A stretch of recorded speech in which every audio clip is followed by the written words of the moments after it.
Olá, boa noite, a paz do Senhor. Eu gostaria que você abrisse a sua Bíblia no livro de Salmos 91. Caso você não tenha a Bíblia, não se preocupe, apenas ouça o que o Espírito Santo diz a todos nós. Já encontrou? Vamos todos ler juntos? O que habita no esconderijo do Altíssimo e descansa à sombra do Onipotente, diz ao Senhor: meu refúgio e meu baluarte, Deus meu, em quem confio? Pois ele te livrará do laço do passarinheiro e da peste perniciosa. Cobrir-te-á com as suas penas, e sob suas asas estarás seguros. A sua verdade é pavês e escudo. Não te assustarás do terror noturno, nem da seta que voa de dia, nem da peste que se propaga nas trevas, nem da mortandade que assola ao meio-dia. Caiam 1000 ao teu lado e 10.000 à tua direita, e tu não serás atingido. Amém. Vamos agora todos orar ao Senhor. Caso você pense, eu não sei orar. Orar é simplesmente falar com Deus. Ele que é o nosso amigo. Então vamos todos fechar os nossos olhos e nos ligarmos agora ao Espírito Santo. Senhor Deus Pai poderoso, Criador dos céus e da terra, Deus tremendo, Deus forte, o Senhor que é o nosso refúgio, o Senhor que é o nosso baluarte, o Senhor que é o nosso socorro bem presente na tribulação. Deus, nesta hora, eu apresento diante do Senhor as vidas que nos assistem, Pai. As pessoas que cultuam, Pai, juntamente conosco nesta hora, cada um em suas casas, cada um em seus lares, com seus familiares, Pai. Eu apresento essas pessoas, Senhor, neste momento. Nós temos vivido, Pai, um tempo tão crítico, tão terrível, tão assustador, vidas sendo ceifadas por um vírus tão terrível, Pai. Mas nesse momento eu entrego todas as nossas vidas em Tuas mãos e peço que o Senhor tome a direção da nossa mente, a direção do nosso ser, Pai. Toma-nos em Tuas mãos e nos livra do mal, Senhor.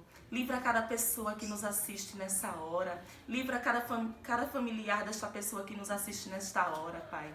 Senhor, que o Teu Espírito Santo nesta hora visite cada vida, cada lar, cada casa. Invada, Senhor, agora com a Tua glória, Pai, em nome de Jesus. Pai, se houver um enfermo, que o Senhor cure esta pessoa, Pai. Seja onde for o problema, que o Senhor cure. O Senhor é o Deus que tem poder para curar. O Senhor é o Deus que tem poder para fazer infinitamente mais de tudo aquilo que pensamos, de tudo aquilo que pedimos, Pai. O Senhor tem poder para fazer infinitamente mais. E eu peço que o Senhor visite estas pessoas nesta hora, Senhor. Em nome de Jesus. Que a Tua palavra, Pai, que está sendo pregada através das tecnologias, através das redes sociais, através aqui do YouTube, Senhor, que possa alcançar vidas, Pai. Em nome de Jesus, aonde quer que esteja uma pessoa, que seja alcançada pela Tua palavra, que seja transformada pelo Teu poder, Senhor. Em nome de Jesus. Amém.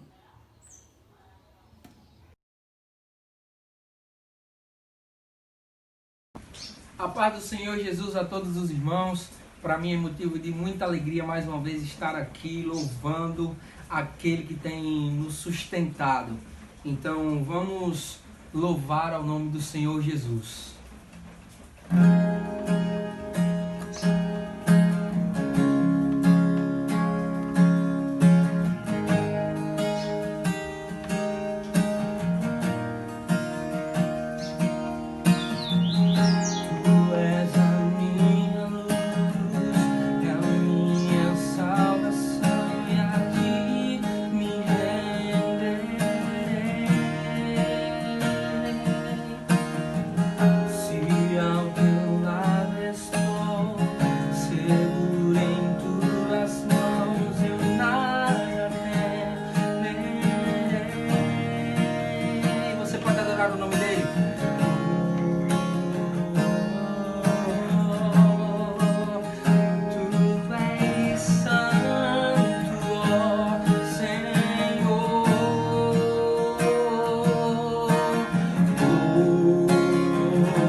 sei que viver estás e um dia voltará do céu pra nos buscar, pra sempre reinarás. Aleluia.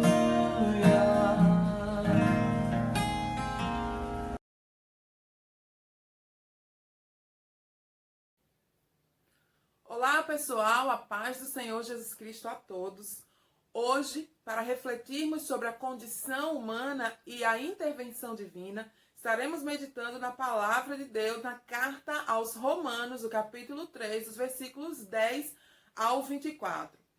Primeiro, a gente precisa entender que Paulo tem uma intenção universal neste capítulo, ou seja, ele envolve toda a humanidade, não somente para falar sobre a sua condição, mas também para mostrar o que Deus fez para mudar essa situação. A gente precisa entender que Paulo, ele faz algumas exposições como se fossem quadros específicos da condição humana.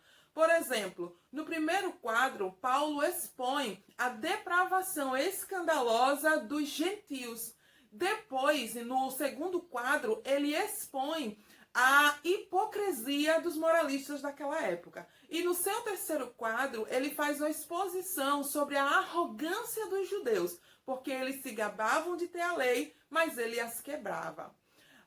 Logo depois, Paulo vem com esse quarto quadro, que é um quadro universal. Não é mais de um povo específico, não é mais de uma situação específica. Agora, ele universaliza essa condição. Depois de mostrar essas falhas, ele vai dizer: toda a humanidade está sob o juízo divino. Todos nós estamos numa depravação total. Todos nós estamos incluídos num quadro de pecaminosidade. E por causa disso, nós fomos destituídos da glória de Deus. Você pode dizer: mas eu não sou uma pessoa má, eu não sou uma pessoa impiedosa. Como é que eu estou neste quadro de depravação total? É preciso que a gente entenda que Paulo está universalizando, ele está falando de uma maneira generalizada o que de fato é o pecado, como o pecado de fato nos deixa, o que isso causa para nós e as consequências do pecado para a humanidade. Então Paulo, ele traz alguns pontos que provam essa pecaminosidade, essa condição que nós estamos vivendo. Primeiro, Paulo fala sobre a ausência de Deus, ou seja, lá nos versículos 11 e 18, ele deixa isso muito claro. Não há quem busque a Deus. E ainda diz mais: não há temor de Deus diante dos seus olhos. Ou seja, Paulo está deixando claro aqui que o homem por si só, ele não consegue buscar o Senhor. Ele não consegue ir em busca da sua salvação. Porém, ele vive de uma maneira desregrada. Ele não confia e não acredita na existência de um soberano. Ao contrário disso, a forma como este homem que não busca a Deus vive é como sendo a vida de um usurpador. Ele tenta em todo tempo assumir o trono de Deus. Ele tenta, de alguma forma, ser o seu próprio Deus. E é isso que Paulo apresenta do ser humano sem Deus, do ser humano que não consegue buscar a Deus. Depois ele aponta a segunda condição desse homem, o pecado, a sua natureza pecaminosa, é uma natureza má, é uma natureza violenta, impiedosa, arrogante. Paulo usa partes do corpo humano para mostrar o quão violentos são aqueles que vivem dominados pelo pecado, escravizados pelo pecado.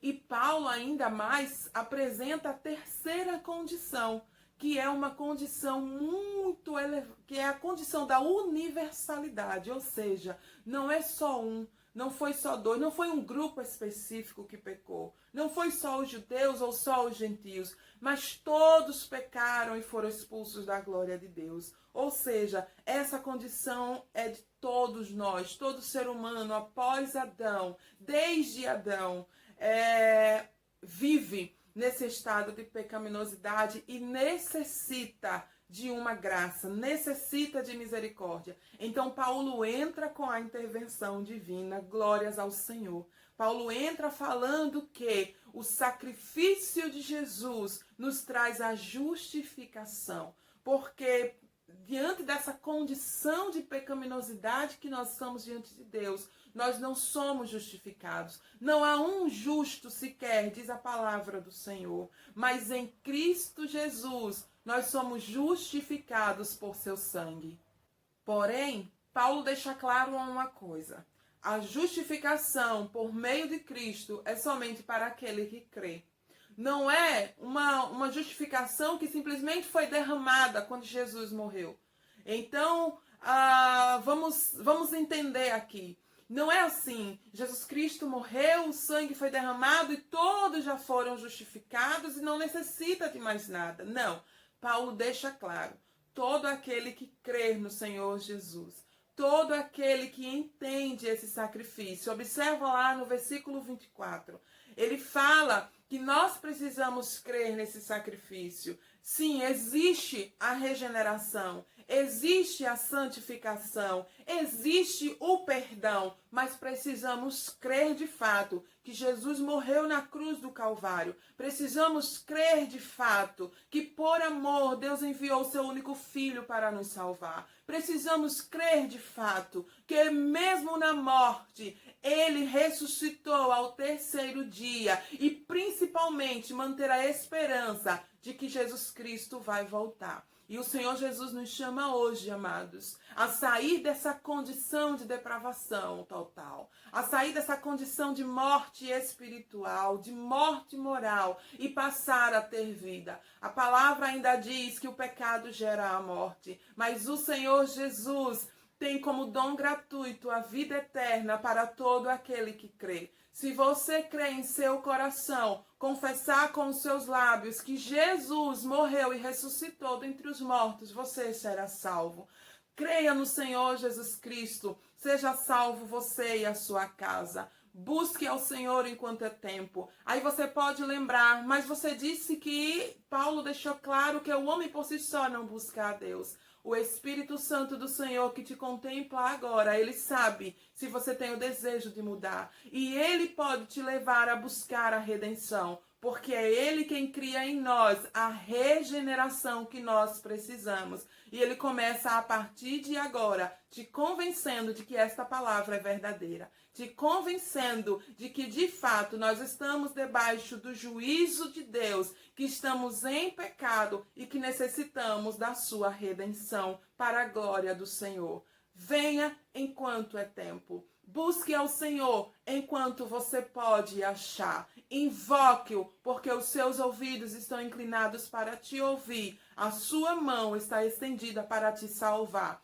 Não demore. Jesus te chama hoje. Saia desta condição, porque o Senhor Deus já interveio em seu favor. Louvado seja Deus. O Senhor abençoe a cada um de vocês na paz do Senhor Jesus. E se você crê em seu coração, faça um momento de oração e diga ao Senhor: Deus, a partir de hoje eu me entrego ao Senhor, eu me entrego à tua salvação. Começa em mim esse ato de regeneração, porque eu quero ser uma nova criatura. Amém? Fique com Deus e até mais.